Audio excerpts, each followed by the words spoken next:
Another case of mistaken identification happened to my friend Mike.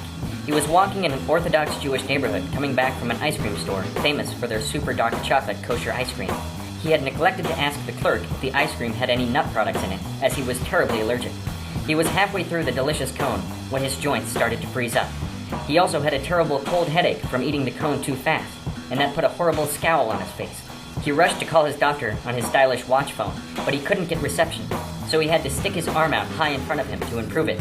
But since it was so far away, he had to shout to be heard. By this time, his throat was closing up, and he was doing all he could to talk, but could only shout out deep, guttural noises to his phone. His knees were seizing as he tried to walk forward quickly to a better reception area. Mike was also unaware of the small chocolate stain right in the middle of his upper lip. He cried for help as he passed frightened Orthodox Jewish families, but no one could make out what he was saying. Sadly, this case of mistaken identity cost poor Mike his life. At the funeral, Mike's friends gathered around his casket in fond remembrance. But what they didn't know was, Mike's brother from Missouri, whom they had never met, was late to the funeral because he had rear-ended a powdered sugar truck 3 blocks away. He left the scene of the accident, running the rest of the way in a huge cloud of white powder. Mike's brother had emphysema and had to talk with a voice box, but he had left it in the car in his haste. He was gasping and wheezing, clad in white powder as he approached the morning, when Mike's roommate, Garrett, looked up to see a ghostly resemblance of his late friend charging at him. Garrett had spent the last 3 days and nights playing a frightening video game called Vampire's Tears and had a tenuous grip on reality. He pulled out a wooden stake from his rented tuxedo, shouted at the top of his lungs, "Back to the hellfires of damnation with thee!" and proceeded to drive the stake through Mike's brother's heart. If that wasn't enough to show the examples of things not being what they seemed, there was that detective who asked us for our statements as they carted Garrett away to the paddy wagon. The detective was a bit insecure about his body and sexuality, so he worked out a lot until he was huge and muscular.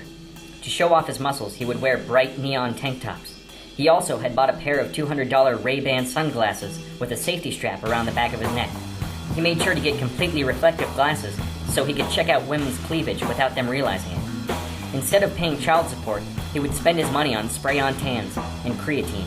His obvious insecurities made him very loud and overbearing and downright threatening when he was asking us questions about what happened. All of this made him appear to look like a giant douche. On second thought, maybe that guy was a douche.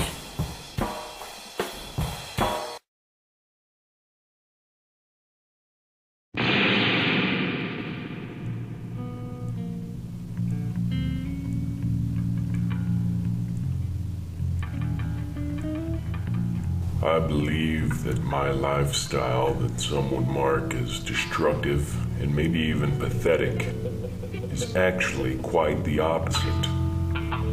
While my peers judge me and call me a drunk, a sloth, a dirty no-good so-and-so, I continue on my journey to take the next step in human evolution.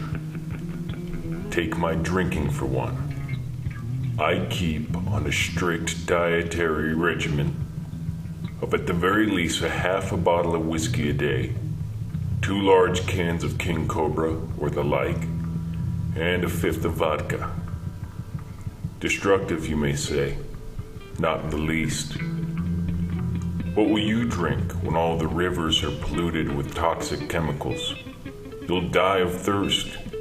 Meanwhile, my body will be prepared to drink those sweet brown streams and gleaming fiery lakes of filth. And how will you be able to breathe the thick smoky air made from our industrious nations? You haven't taken the time to puff on Swisher Sweets and Black and Milds. Why else do you see me frantically scurrying outside your favorite trendy restaurants, scanning the ground for butts to smoke? Preparation. Evolution. It makes me proud to be an American.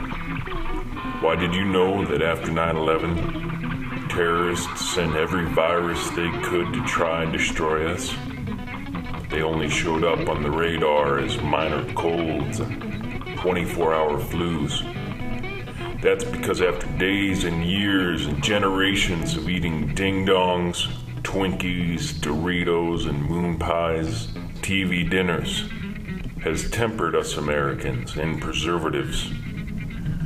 It's a known fact that left out in the desert, an average terrorist will biodegrade within 3 weeks. The half-life of an average American left in a landfill is 1,500 years. So full of plastic are we. And do you think it's coincidence that I spend my late nights glued to the TV set, the mobile?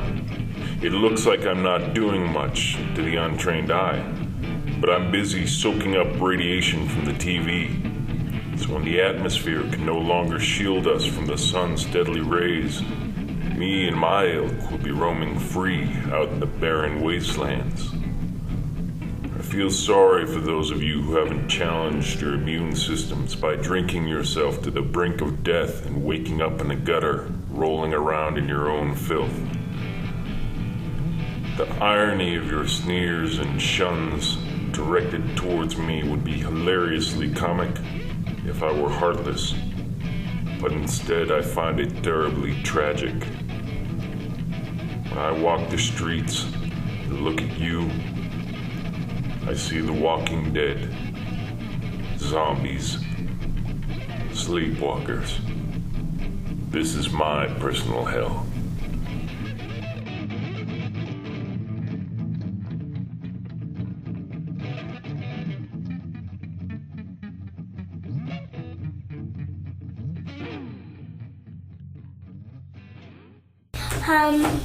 This is a story about two babies. Two, Willow and April. Their names are Willow and April. Then they went to a castle with a princess in it, and her name was Sleeping Beauty. And she said, "Are you lost?" And the baby said, "Gee." And then she gave them a piece of paper, and they drew hearts. And then they found a unicorn, I think. And then they rode on. And then the babies wanted to fall from the sky, so they fell. Actually they climbed a ladder. Yeah, but then they fell down back on the rainbow, actually. And then they fell from the sky into the mountains.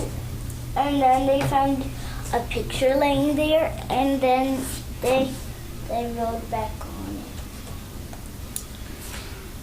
Because the picture was actually a horse in it. Then they fell next to the picture, and so they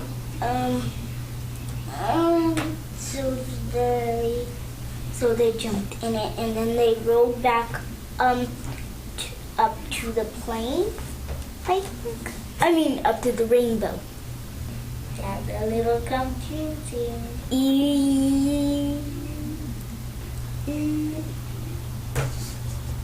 There was two babies, and their names was Willow and April. And then they went to a castle with the princess in it, and the princess said, "Are you lost?" And then the baby said, "Gee," and then they fell from the sky, and then they fell into a plane, and then they rode on a unicorn, and then they fell into the mountains, and then they went into a picture and rode on a horse back up to the rainbow. The end.